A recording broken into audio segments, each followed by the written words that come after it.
বাংলাদেশের বুকেও এক টুকরো ইউরোপ। অনেক ভালো মানের টমেটো।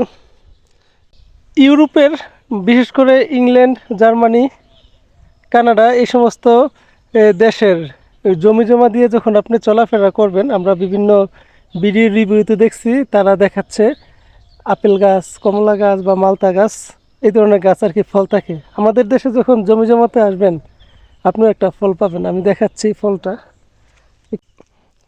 এই যে দেখেন, আমাদের দেশেও একটা ফল পাওয়া যাবে। এই যে টমেটো, এই ফলটা পাইলাম।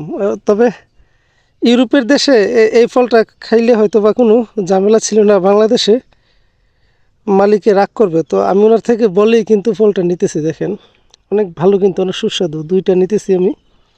এই যে আরেকটা আছে, নেওয়া যায়, এগুলো খাওয়া যায়। টমেটো কিন্তু কাঁচা খাওয়া যায়, পাকলে খাওয়া যায় আর কি। এই দেখেন অনেক ভালো মানের টমেটো। তো এগুলো পাওয়ার পর ঘটনাটা কী দাঁড়াইলো, বাংলাদেশের বুকেও এক টুকরো ইউরোপ নাকি, বিষয়টা এরকম হইল না? এ দেখেন কত সুন্দর লাল, একদম টকটকে লাল। মানে বাংলাদেশের বুকেও মিনি ইউরোপ টমেটোর কারণে।